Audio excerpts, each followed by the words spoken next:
It's an early summer morning as the Detroit Limited, train number 2, approaches Detroit. The train is hosted by a pair of elegant Alco PA passenger diesels.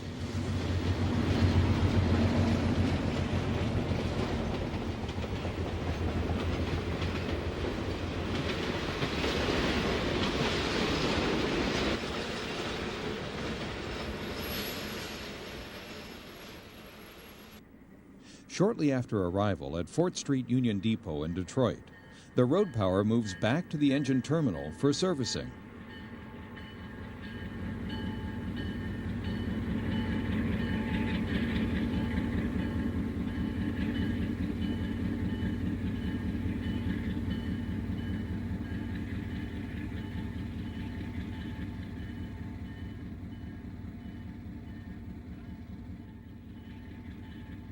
The passenger equipment follows, pulled by a 4th Street Union Depot switcher. This engine is a rare EMD NW5. These cars are being taken to the passenger yard for servicing.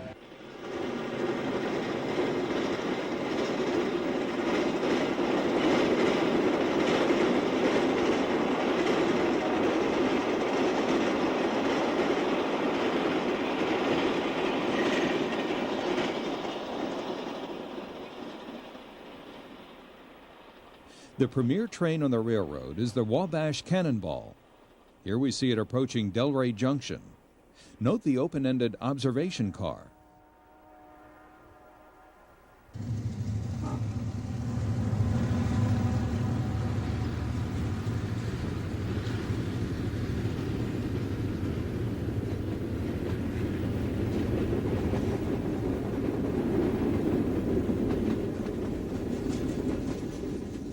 On another day, we see the Cannonball again. This time, the tail sign is on display.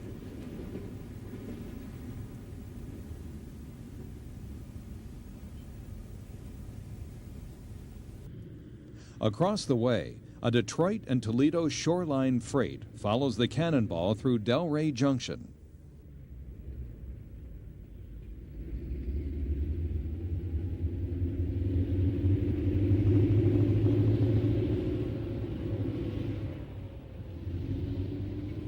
The Romulus Junction tower operator provides the stipulated roll-by inspection of the eastbound Cannonball.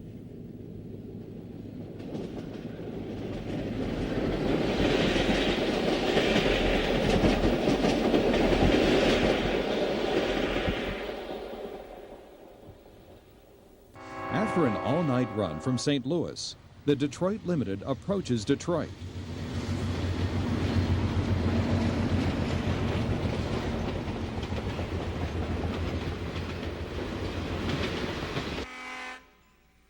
We are at Fort Wayne, Indiana, just in time to catch the Cannonball departing the depot.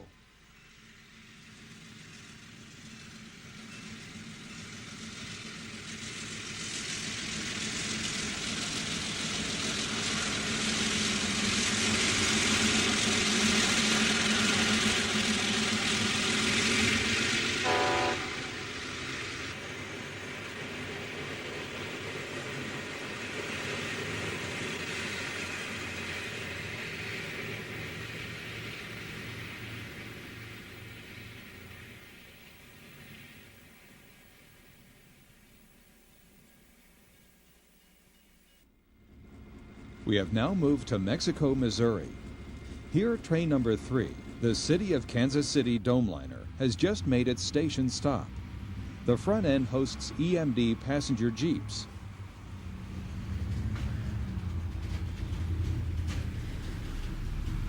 Highly spiffed up EMD F7 freight units are being readied at the Delray Roundhouse. The crews are polishing the windows and the mirrors. These engines will pick up their train at Oakwood Yard in Melvindale.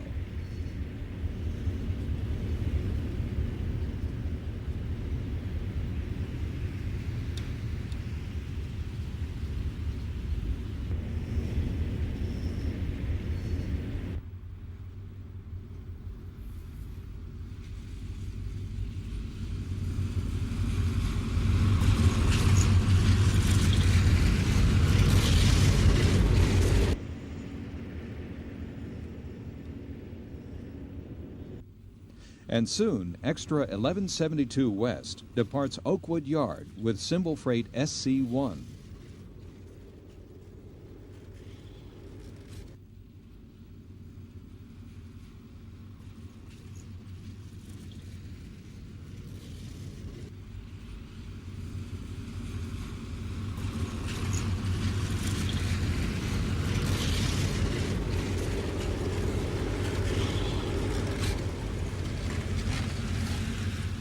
Running at track speed, 12 miles out of Oakwood, train SC1 passes the Romulus Tower and Depot. The Wabash crosses the C&O tracks here.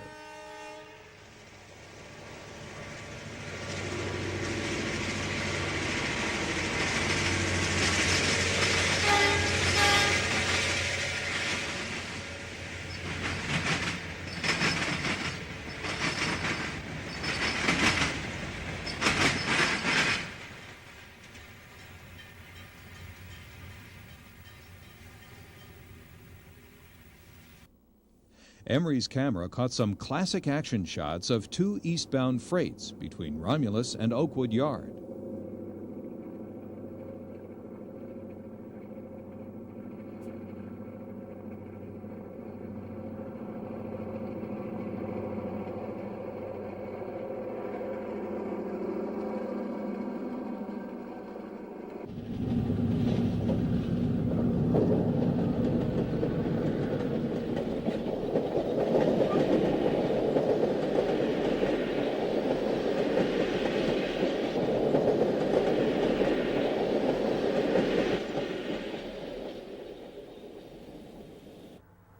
SC1 is now a mile out of Oakwood Yard and crosses one of the contemporary concrete bridges on the Wabash.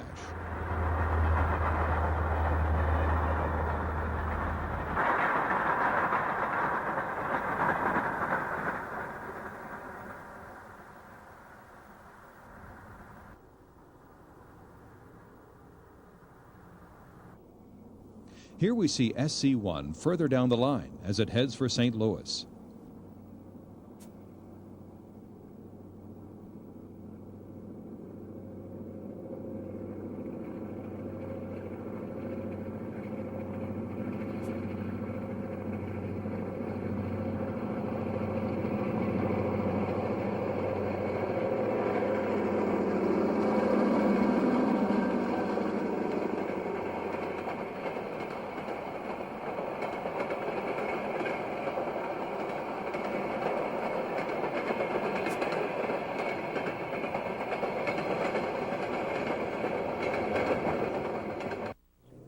The Wabash Railroad also operated a car ferry on the Detroit River between Detroit and Windsor, Ontario.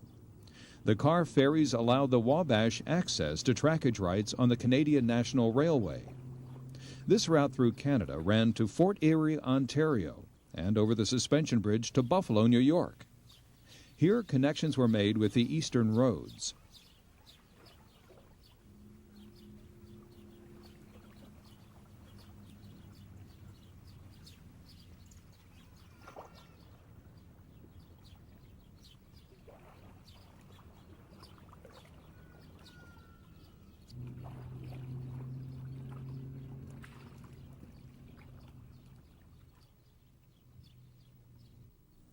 The car ferry Windsor arrives at the slips in Windsor.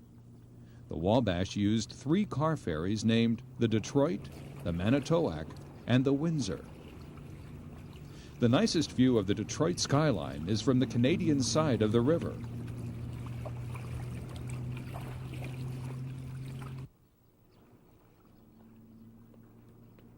And on another day, the Windsor arrives and docks at the outer slip.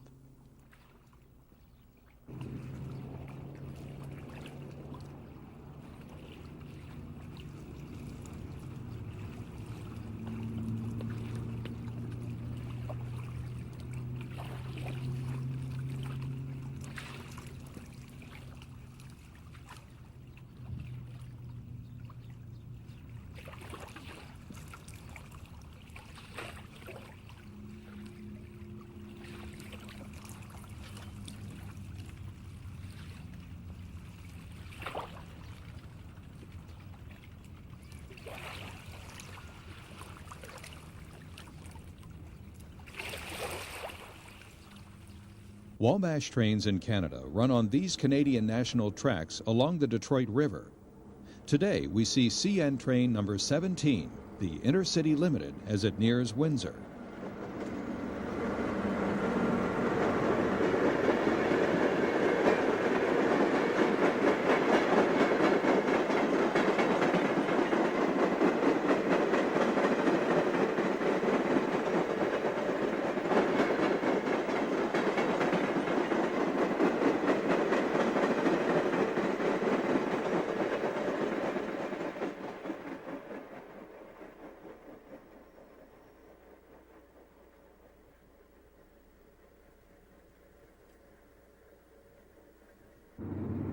Next, Wabash train number 27 arrives at the CN engine facilities in Windsor.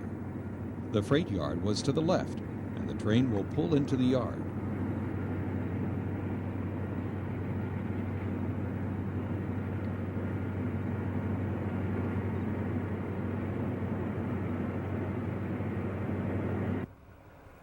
The road power returns to the engine facility. These F7 units were Canadian-built at EMD's facilities in London, Ontario.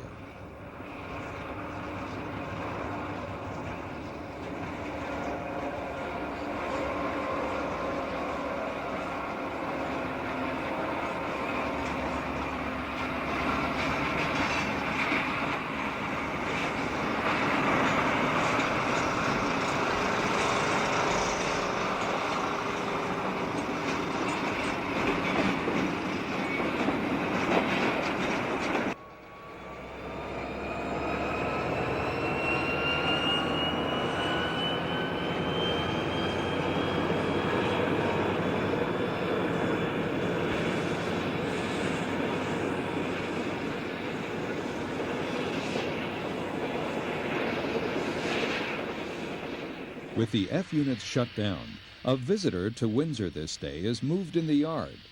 The visitor is CN 484 number 6167. It is here for a railfan excursion sponsored by the Michigan Railroad Club.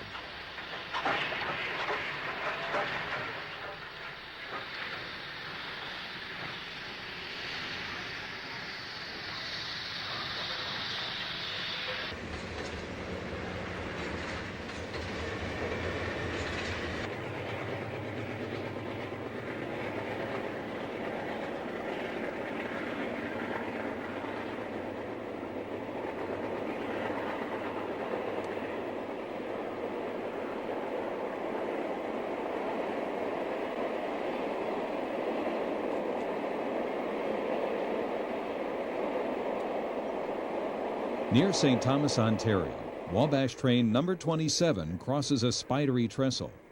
The baseball players in the field below hardly notice the great view.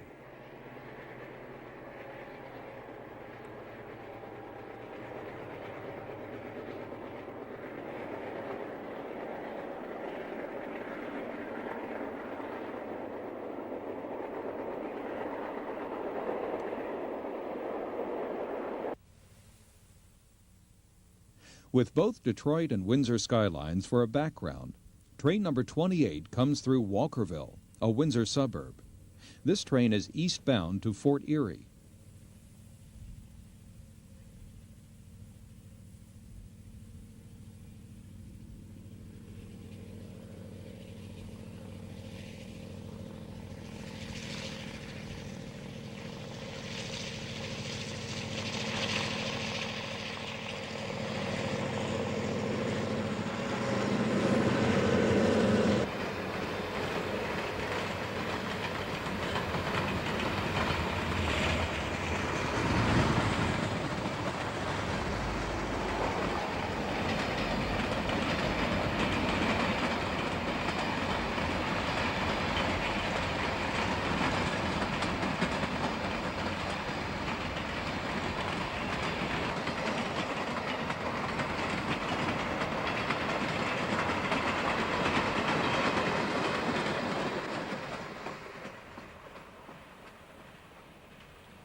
As a westbound departs Oakwood Yard, it passes Oakwood Junction.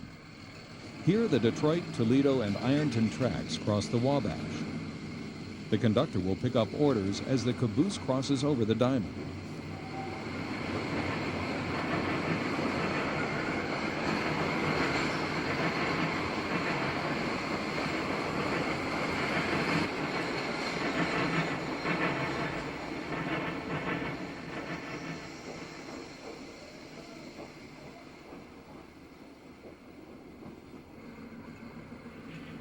Train number KD-12 arrives at OJ Tower. As it crosses the diamond, we get a look at the concrete arches erected in the 20s. During that era, the DT&I was under the control of Henry Ford, who was experimenting with electric locomotives.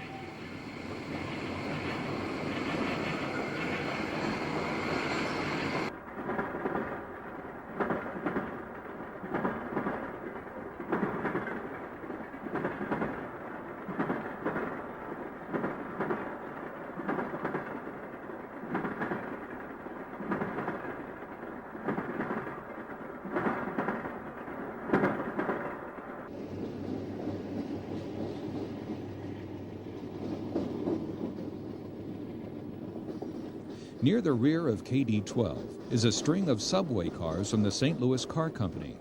These cars are being delivered to the eastern seaboard.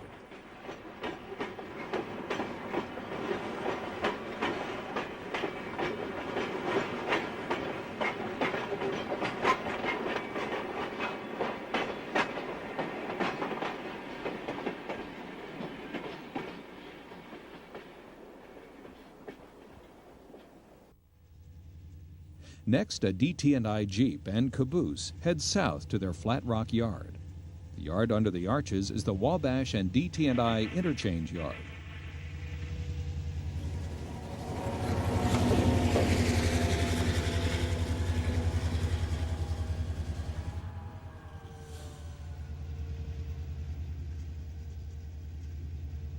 Wabash train SC-1 passes through OJ Junction. The tower was closed and demolished in 1963, and crossing control was automated.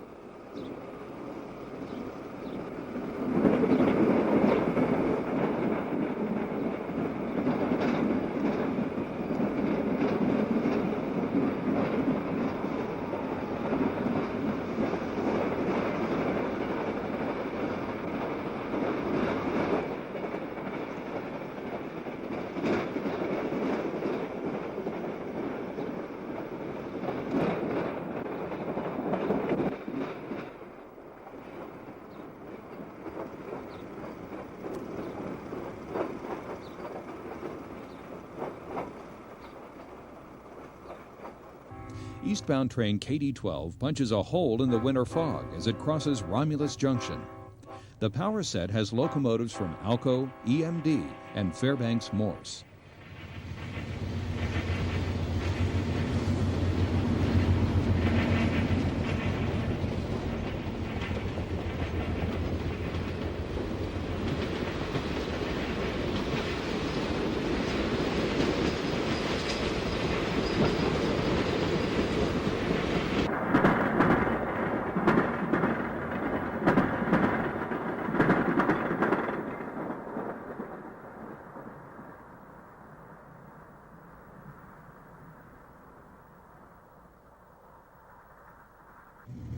The westbound afternoon freight through Belleville, Michigan was led by a freshly painted E7 passenger unit with the new Wabash colors.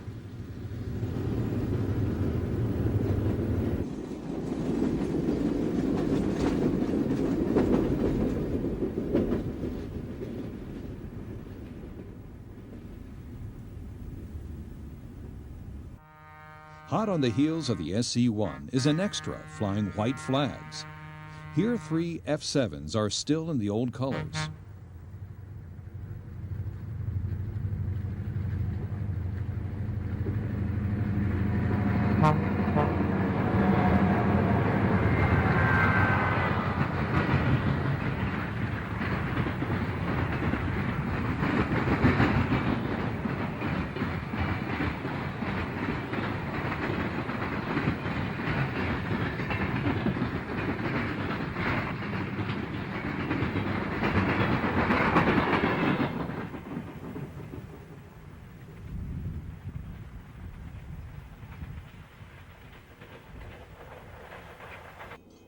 And just west of Romulus, a local rolls by.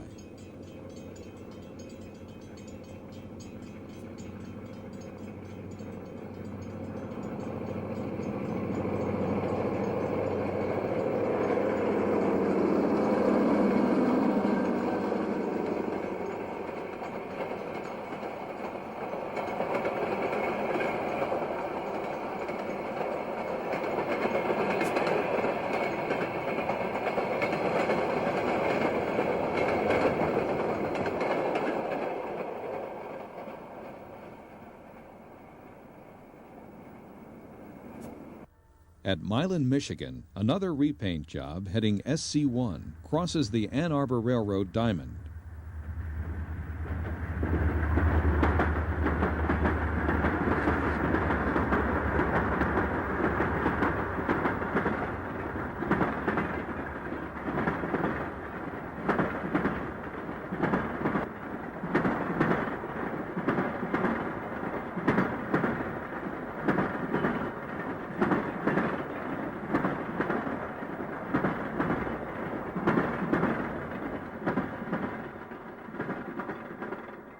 Looking south on the Ann Arbor, a northbound train comes to the end of the yard and waits for a southbound Wabash train to Toledo.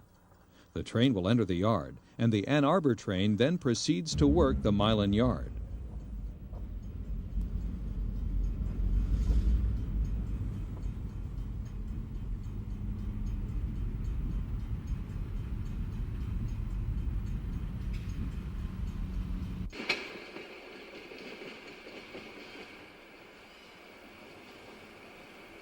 The Ann Arbor Railroad was at one time a subsidiary of the Wabash Railroad. The Annie was a north and south railroad, and with the east and west Wabash, they had favorable interchange at Milan. The Wabash heritage was always evident on the Annie, such as the paint scheme on the Alco FA2s. The scheme was precisely identical with the Wabash blue and gray. The only differences were the nose heralds and the railroad name.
In these September 1963 scenes, the Ann Arbor was now into Detroit, Toledo, and Ironton ownership.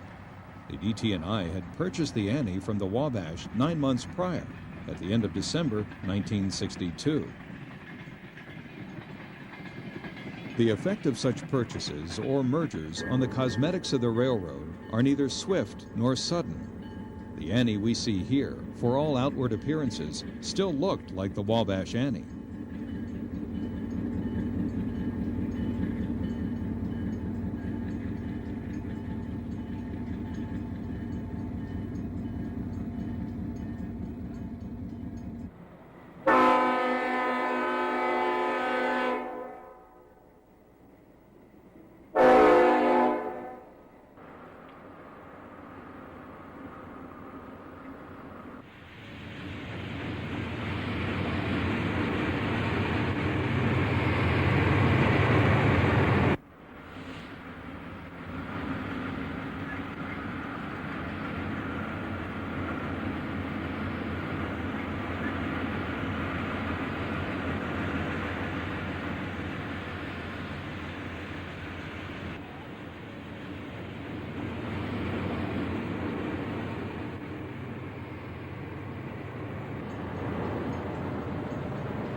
Its switching completed, the Annie local continues northbound.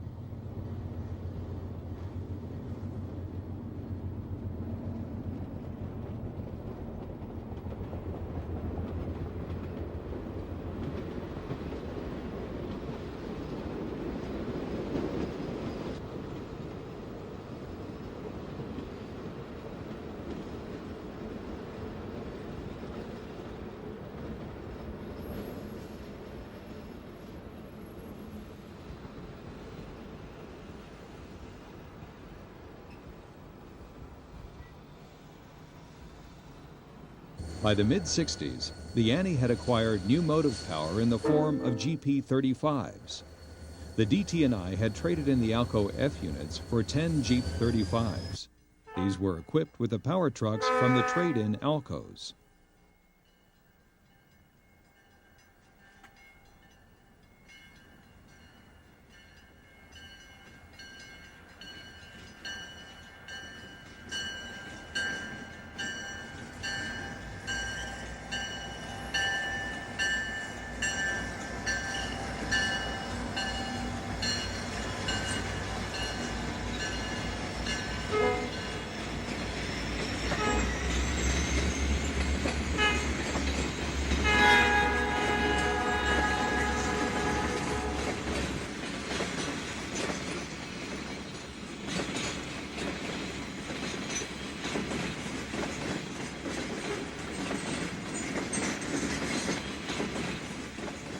We are again at the familiar Milan interchange.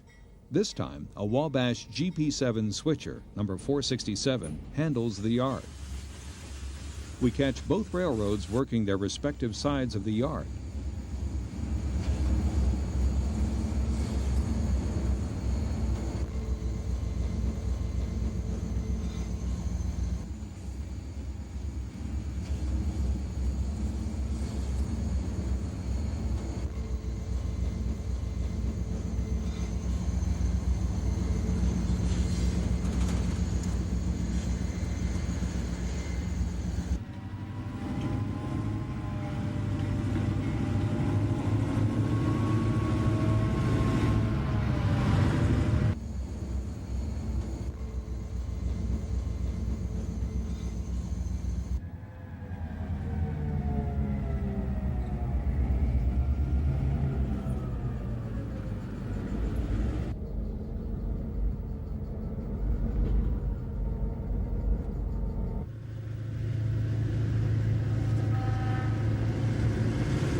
The switching chores are now completed.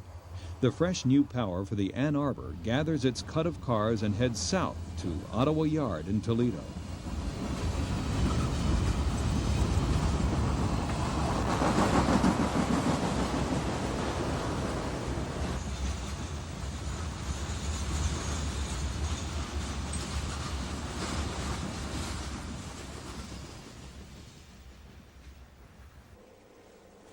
As DS-11 rolls past the Milan Tower, we catch more new paint.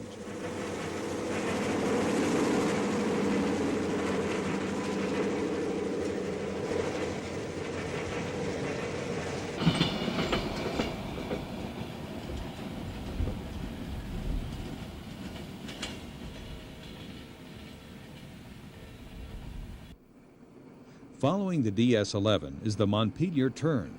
The local will pick up cars from Milan.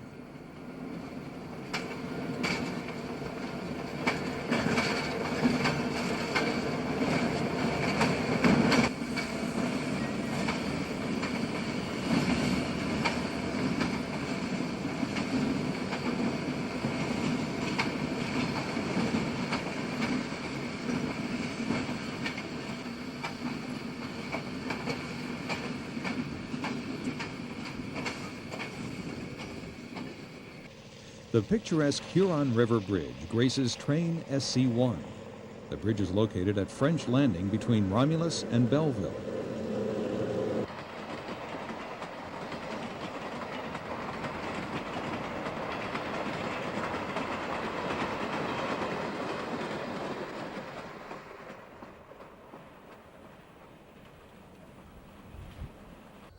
A GE U-25B on train SC-1 and a DT&I GP-7 wait their turn at OJ.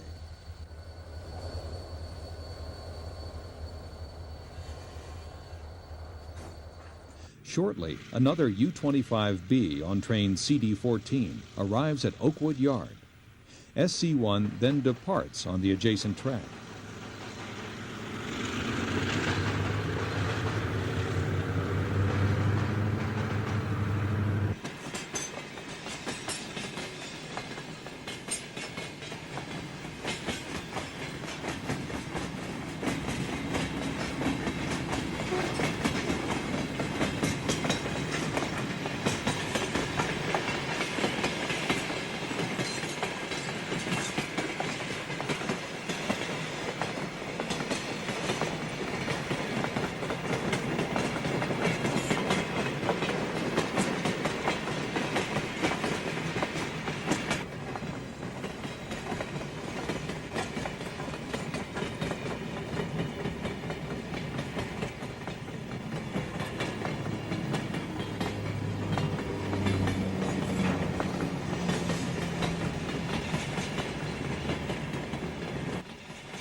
One of Emery Goulash's beautiful sunset scenes graces train KSD-12 as it arrives in Melvindale. The symbol freight originated from Kansas City and St. Louis and is heading to Detroit.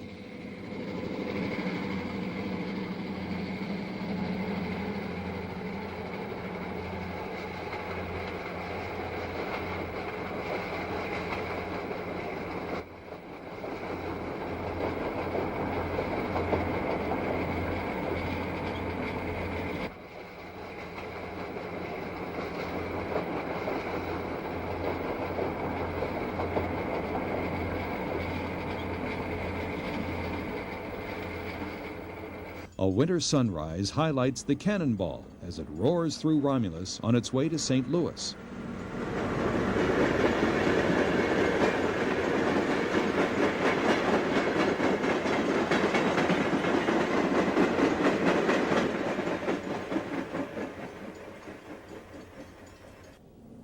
An EMD E8 and an Alco PA, both in new colors, slowly pull the Cannonball through Delray Junction.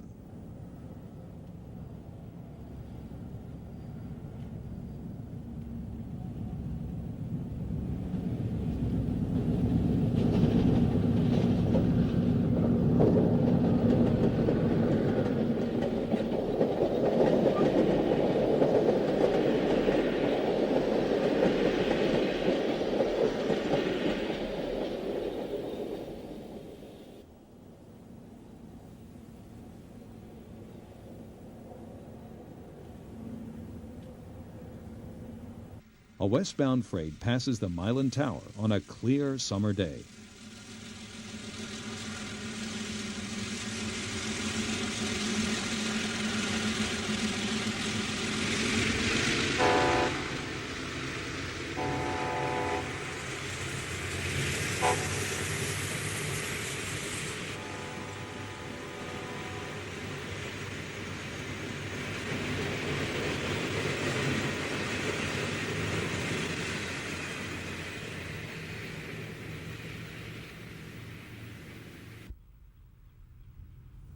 And shortly, a local pulls by.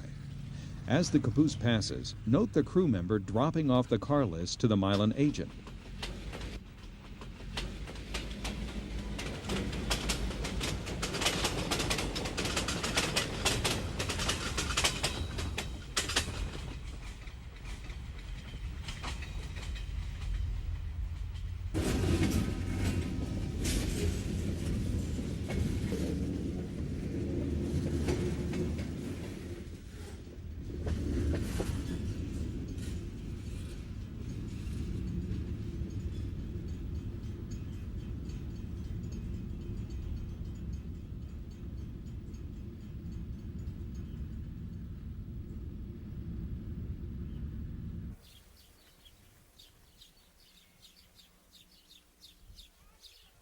We move to Delray, where we catch a Chicago and Western Illinois Alco RS-1 switcher. The train is on lease to the Wabash and is pulling the train to Boat Yard.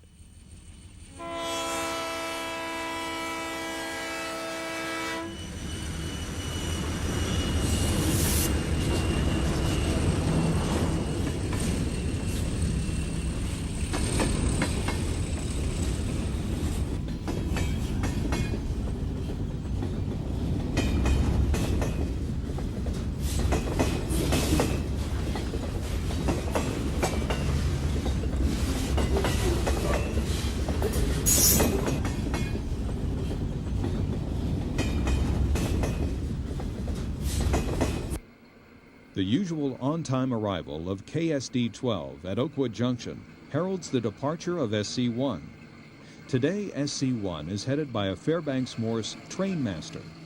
The Wabash carried many automobiles and auto parts, as witnessed by the SC-1 consist.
What you are witnessing is probably the last Wabash train out of Oakwood Yard.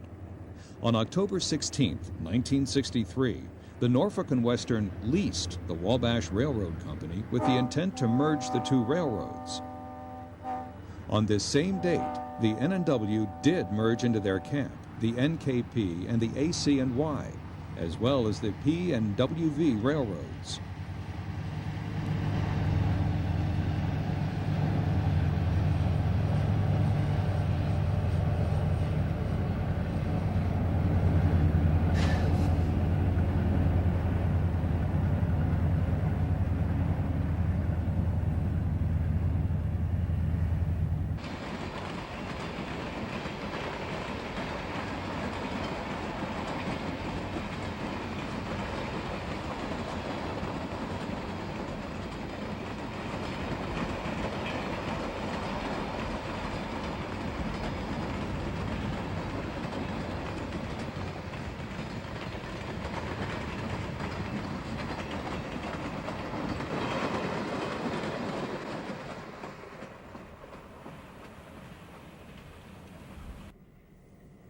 As the winter of '64 set in, the evidence of the N&W acquisition appeared in subtle forms.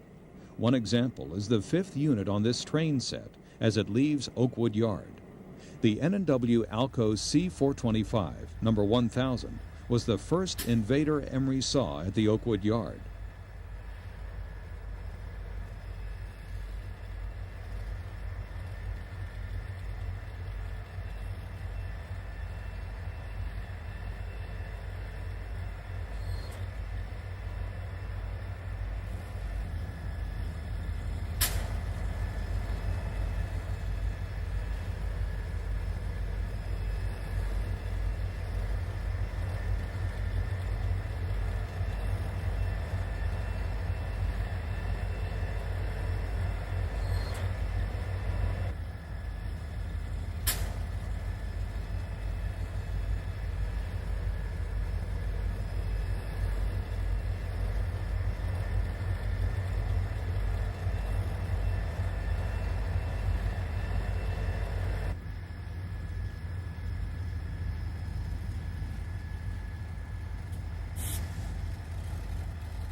Now, as Emery viewed the trains on the Wabash with mixed emotions, he wondered if he wanted to see the new and unusual N&W units, or was he still living in the world of Wabash?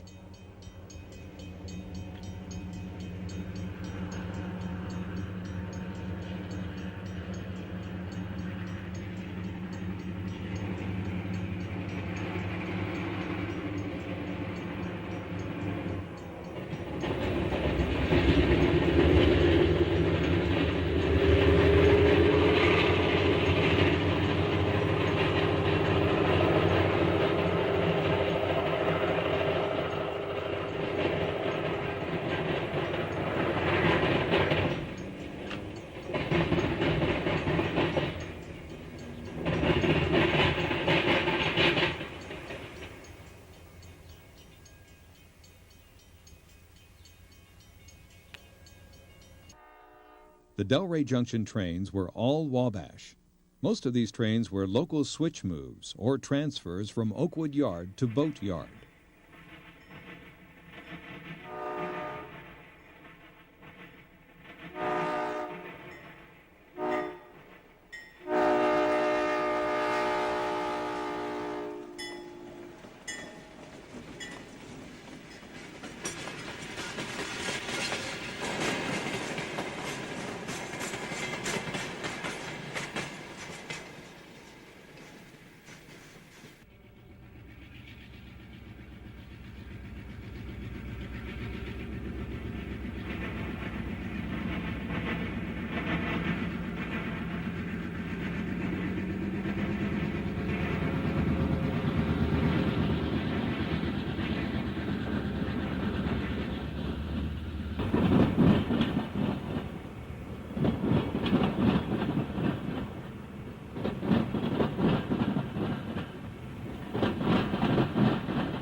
This switch move through Delray wasn't exactly a stepped-up operation, but it was interesting to see the Wabash employees get down to work when they put their mind to it.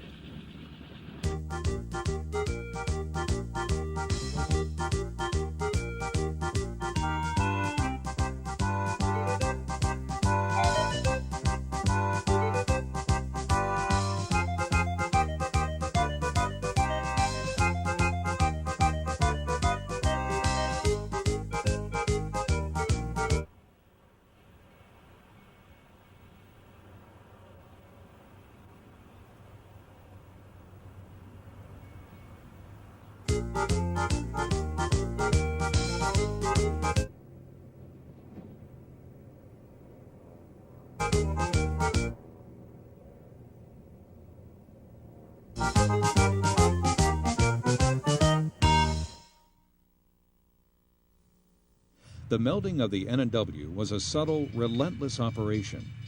Here, a high-nose N&W GP30 heads SC1 through Romulus. That configuration was truly an N&W image.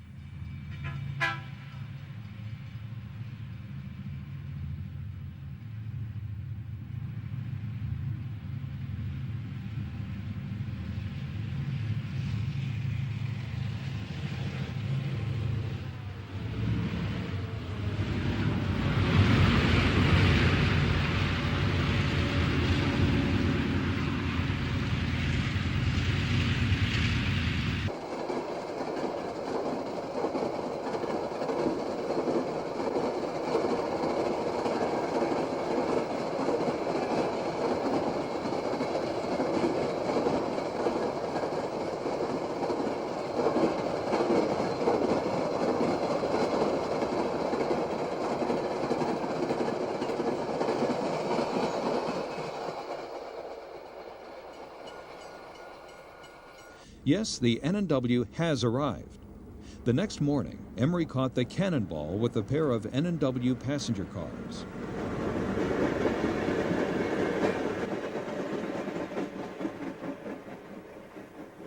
It is September 1966. N&W KSD-12 with a heavy block of reefers flashes past at Romulus. Some of these cars were still solid ice cooled.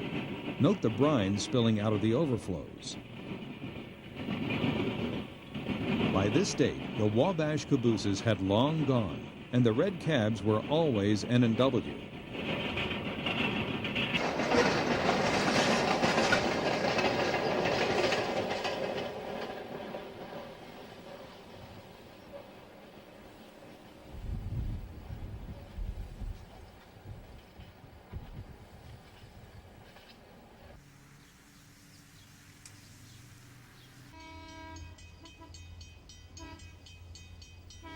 An occasional Wabash F unit was a surprise, but these were buried in the power set and becoming faded and difficult to identify.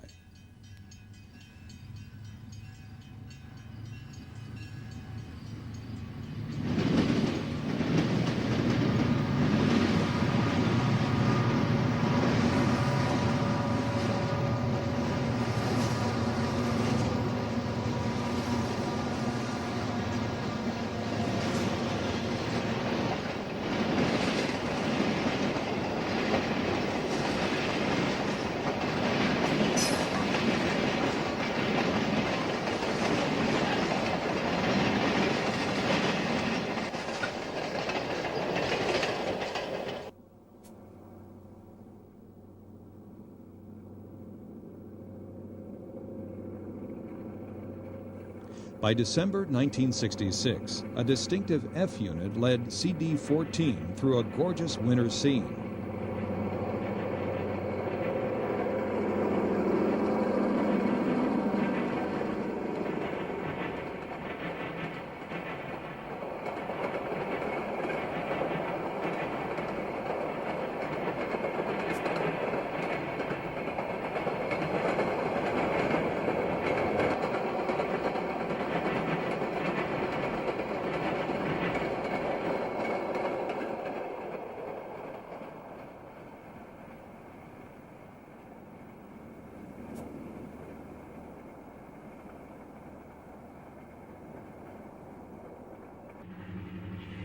Bellevue also had its perks. The eastbound freight was all N&W, but the westbound that passed by a bit later fronted a Wabash Blue EMD unit. By the end of 1966, now a full 2 years after the merger, virtually all vestiges of Wabash motive power had disappeared.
Emory sadly accepted the decline and final fall of the Wabash flag.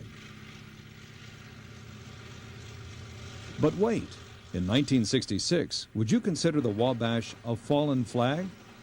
It was, and it wasn't. In 1964, the N&W leased the 1,292-mile Wabash, and only in August 1991 did the two companies approve a definitive merger agreement to be voted upon in November 1991. N&W now owns 2/3 of Wabash preferred stock and 99% common stock.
We hope that you have enjoyed